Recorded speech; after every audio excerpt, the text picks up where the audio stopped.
वह हर रोज अपने चाकू को पैना करता और ढेर सारा गोश्त लेकर बैठ जाता और उस गोश्त को काटता, उसके छोटे छोटे टुकड़े करता। वो महीनों तक गोश्त को काट कर ऐसे ही प्रैक्टिस करता है और जब उसको लगता है कि उसकी प्रैक्टिस पूरी कंप्लीट हो चुकी है तो फिर वो उस लड़की को, जिस लड़की के साथ वो लिव इन में रह रहा था, जिसके साथ कई सालों से था, जिसको वो बेशुमार प्यार करता था, उसी लड़की की हत्या करता है और फिर उस लड़की के छोटे छोटे टुकड़े कर कर उनको अलग अलग जगहों पर फेंक देता है। लेकिन सवाल ये कि आखिर जिस लड़की के साथ वो रहता था उसकी हत्या क्यों की, और इतनी शातिराना तरीके से जब उसने हत्या कर दी तो आखिर में वो पकड़ा कैसे गया, पूरी कहानी उसकी कैसे निकल कर आई और वो महीनों तक गोश्त काट कर प्रैक्टिस कैसे करता रहा। इस पूरी कहानी को जब आप विस्तार से सुनेंगे तो आप भी हैरान हो जाएंगे कि लोग अब कत्ल करने के लिए कितनी तैयारी करते हैं और आखिर में एक गलती की वजह से कैसे पकड़े जाते हैं। तो चलते हैं और इस घटना को शुरू से जानते हैं आखिर तक।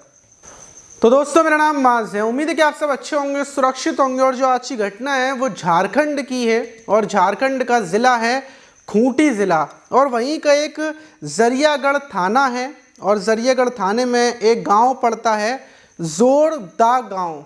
वहां पर 24 नवंबर की शाम लोगों की नज़र पड़ती है कि एक कुत्ता कुछ गोश्त का टुकड़ा लेकर भाग रहा है। मतलब वो इधर की तरफ भाग रहा है, कुछ कुत्ते उसके पीछे भाग रहे हैं क्योंकि उसके मुंह में गोश्त का टुकड़ा दबा हुआ है। जब लोग ध्यान से देखते हैं तो वो गोश्त का टुकड़ा असल में एक किसी का हाथ था। मतलब हाथ को वो कुत्ता लेकर भाग रहा था। गांव के लोग घबरा जाते हैं। फौरन जो जरियागढ़ थाना है उसको सूचना दी जाती है। पुलिस मौके पर पहुंचती है और कुत्ते से उस हाथ को छुड़ाया जाता है। अब जाहिर सी बात है कि ये कुत्ता यहीं आसपास से कहीं से ये कटा हुआ हाथ लाया होगा और जब हाथ लाया है तो पूरा शरीर भी होगा और वो हाथ एक महिला का या लड़की का था। फौरन पुलिस जांच पड़ताल और जो पूरा इलाका था उसको सर्च करने के लिए डॉग स्क्वाड को बुलवाती है और खोजबीन वाले कुत्ते चारों तरफ लग जाते हैं। वहीं जब खोजबीन की जाती है, कुत्ते चारों तरफ ढूंढने में लगती हैं तो कहीं पर सर मिलता है तो कहीं पर दूसरा हाथ मिलता है, शरीर के इतने बड़े बड़े टुकड़े मिलते हैं और वहीं पर एक सूटकेस मिलता है लाल रंग का। अब टुकड़े चारों तरफ फैले हुए हैं और एक बैग भी मिला है तो पुलिस हैरान हो जाती है। लेकिन पहले जब टुकड़ों को बीनती है तो 50 से 60 टुकड़े पुलिस बीन लेती है और उन टुकड़ों में शरीर पूरा बन जाता है और जो बॉडी के टुकड़े थे उनको देखकर लग रहा था कि 10 से 15 दिन पहले ये टुकड़े किए गए हैं। पुलिस, अब सवाल ये था कि भाई ये लाश किसकी है, बॉडी के टुकड़े किसके हैं। वहीं जो बैग था उसको जब पुलिस चेक करती है तो उसमें एक आधार कार्ड मिलता है और उसी आधार कार्ड को देखकर पुलिस उस आधार कार्ड में जब पता करती है तो लड़की की जो लोकेशन थी वो पता चलता है कि लड़की तमिलनाडु की रहने वाली है। और फ़ौरन लड़की के परिवार से जब कांटेक्ट किया जाता है तो पता चलता है कि लड़की की जो परिवार में सिर्फ उसकी माँ है। माँ को फ़ौरन बुलाया जाता है कि यहाँ पर आ जाओ। माँ झारखंड में पहुँचती है और जो टुकड़े थे, माँ को जब टुकड़े दिखाए जाते हैं तो माँ फ़ौरन पहचान जाती है कि ये तो मेरी बेटी है दिव्या। और ये लगभग 8 नवंबर को मेरी दिव्या से आखिरी बार बातचीत हुई थी और दिव्या बोल रही थी कि वो अपने प्रेमी के साथ है जिसका नाम नरेश भोंगरा है, जो उसके साथ तमिलनाडु में ही एक रूम पर रहता था। ये दोनों लिव इन में रहते थे, साथ में ही रहते थे। और इसने मुझसे 8 नवंबर को फ़ोन कर बताया था कि ये झारखंड की ट्रेन में बैठ चुकी है अपने प्रेमी के साथ और ये जा रही है। शादी करने के बाद ये अपने प्रेमी के घर पर रहेगी और माँ को आना है। मुझसे ये बोला था कि मुझे भी आना है। बस पुलिस को नरेश के बारे में पता चलता है और जैसे ही पुलिस नरेश के बारे में पता करती है, उसके नंबर की लोकेशन निकालती है, जानकारी लेती है तो पता चलता है कि नरेश भी झारखंड के खूंटी का रहने वाला है और खूंटी से ही नरेश को गिरफ्तार कर लिया जाता है। अब नरेश को गिरफ्तार करने के बाद जब उससे पूछताछ की जाती है कि जो तुम्हारी प्रेमिका है वो कहाँ पर है, और पुलिस जब नरेश के घर पहुंचती है तो पुलिस को ये भी पता चलता है कि नरेश तो शादीशुदा है और कुछ महीने पहले ही नरेश की शादी हुई है, घर में पत्नी भी है।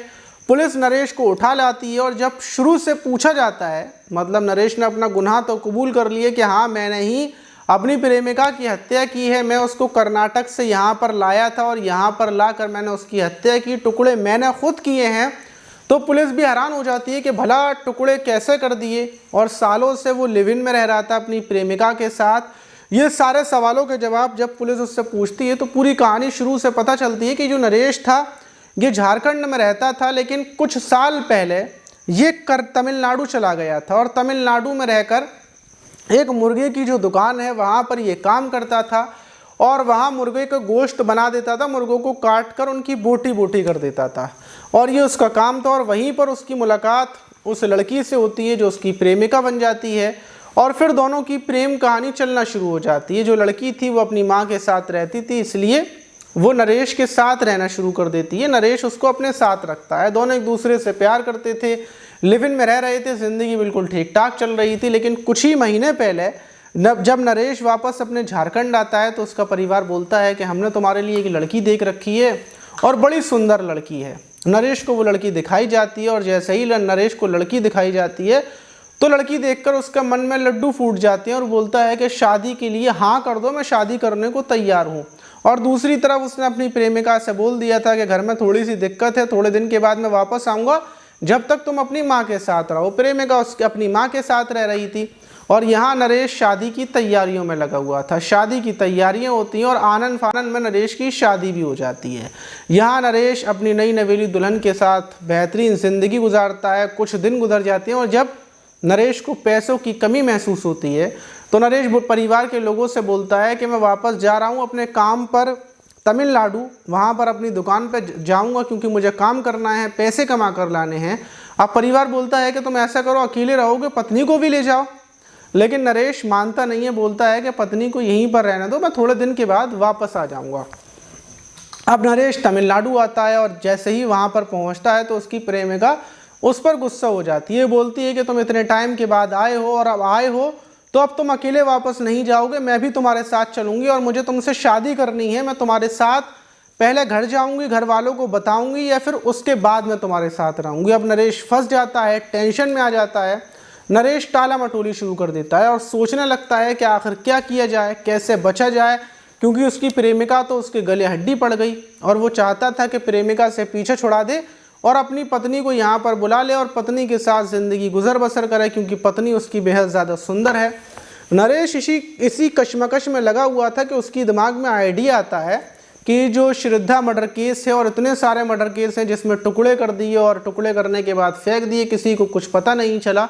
तो उसी बीच नरेश के दिमाग में आइडिया आता है कि अगर वो अपनी प्रेमिका के टुकड़े कर देगा, क्योंकि वो तो कसाई है, टुकड़े कर सकता है, तो टुकड़े करने के बाद फेंक देगा, टुकड़े ख़त्म हो जाएंगे, किसी को कानो कान खबर नहीं होगी और प्रेमिका के आगे पीछे कोई नहीं है, सिर्फ उसकी माँ है। माँ भी उसको ढूंढेगी नहीं, माँ को भी फिक्र नहीं है क्योंकि खुद लड़की मेरे साथ रहती है इतने टाइम तक, माँ का कोई फ़ोन वोन नहीं आता। तो उसके दिमाग में ये आइडिया आता है। और दूसरी तरफ प्रेमिका भी जिद कर रही थी, तो वो 8 नवंबर को बोलता है कि ऐसा करो, बैग तैयार कर लो, मैं तुम्हें अपने घर ले चल रहा हूँ अपने माता पिता से मिलाने, वहीं पर तुम रहना। प्रेमिका खुश हो जाती है, उसके सपने सच हो रहे थे, जिस लड़के से वो प्यार करती थी उसके साथ वो जाने के लिए तैयार होती है। और वहीं तमिलनाडु से ट्रेन में ये लोग बैठते हैं और झारखंड के रांची में उतरते हैं। रांची से फिर दूसरी ट्रेन में ये बैठता है नरेश अपनी प्रेमिका को लेकर और पहुंचता है ये खूंटी में। खूंटी में पहुंचता है अपने घर से कुछ ही किलोमीटर दूरी पर और प्रेमिका से बोलता है कि तुम यहीं पर खड़ी हो जाओ, मैं भी थोड़ी देर के बाद आ रहा हूँ। और ये फिर वहाँ से निकलता है और एक चाकू का इंतज़ाम करता है, बड़ा वाला चाकू, क्योंकि उसने पहले से ही सेटिंग बिठा रखी थी और प्रैक्टिस इसने खूब कर ली थी। तो बड़ा वाला चाकू लेकर आता है और उस चाकू को बैग में रखकर, क्योंकि शाम का टाइम हो चुका था और जगहें इसको वहाँ पर मालूम थी, जगह इसने सेलेक्ट कर ली थी कि कहाँ पर अपनी प्रेमिका को ये लेकर जाएगा।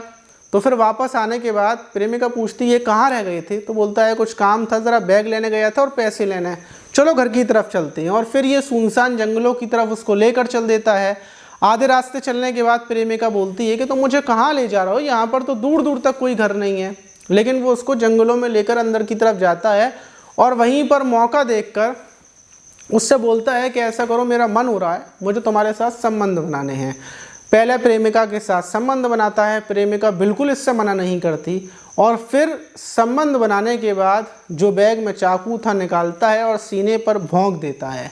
कुछ ही देर के बाद प्रेमिका की सांसें रुक जाती हैं और फिर चाकू से, क्योंकि प्रैक्टिस इसको थी, तो चाकू से ये धड़ाधड़ बड़ी तेज़ी के साथ प्रेमिका के 50 से 60 टुकड़े कर देता है और टुकड़ों को वहीं पर अलग अलग जगहों पर फेंक देता है। और जो प्रेमिका का बैग था उस बैग को भी ये वहीं पर छोड़ आता है और बैग के अंदर एक आधार कार्ड था। उस आधार कार्ड की वजह से पुलिस उस लड़की की मां तक पहुंच गई और फिर नरेश को गिरफ्तार कर लिया। नरेश ने ये कहानी बताई। कहानी बताने के बाद पुलिस ने उठाकर नरेश को जेल भेज दिया।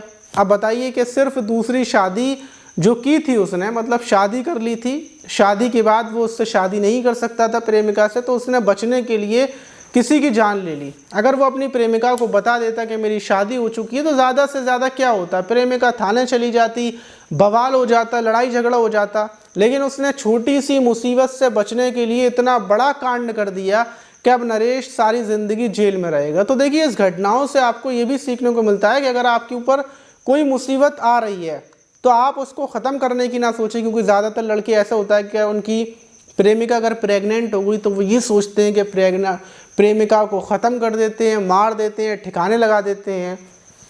और फिर वो ऐसा करते हैं, पकड़े भी जाते हैं और प्रेमिका को मार देते हैं, किसी की हत्यारे भी बन जाते हैं। तो आपको कोई काम ऐसा नहीं करना है। अगर आप फंस जाएं तो दिमाग को कंट्रोल में रखते हुए अपने कुछ समझदार दोस्तों से या समझदार जानकारों से बातचीत करें और बातचीत कर कर दुनिया की ऐसी कोई परेशानी नहीं है कि उसका हल ना निकल सके। निकलता है हल। अगर गलतियां हुई हैं, कोई भी गलती अगर आपसे हो जाती है तो उसकी छोटी मोटी सज़ा मिल जाती है, लेकिन ऐसी सज़ा नहीं होती कि आप ज़िंदगी भर फंसे रहें। बस इतनी सज़ा होती है कि आपका कुछ वक्त ख़राब जा सकता है, लेकिन उसके बाद आपका वक्त अच्छा हो जाएगा। लेकिन अगर आप मर्डर करेंगे, किसी को मारेंगे, तो आपकी पूरी ज़िंदगी ख़राब हो जाएगी, आपके परिवार की ज़िंदगी ख़राब हो जाएगी और फिर बचने का कोई रास्ता नहीं होता। आप कितने भी शातिराना तरीके से क्राइम कर दें, लेकिन कोई ना कोई एक ऐसा क्लू पुलिस को मिल जाता है कि हर कोई पकड़ा जाता है। कोई भी क्रिमिनल आज तक बच नहीं पाया है। तो आप क्राइम बिल्कुल ना करें। आप इस घटना पर क्या बोलना चाहिए कमेंट बॉक्स में ज़रूर बताइएगा। और आपको हमारी वीडियोस से कुछ सीखने को मिलता है या ये नहीं, तो भी बताइएगा। अगली वीडियो में आप सब लोगों के कमेंट्स को मैं पढ़ूंगा।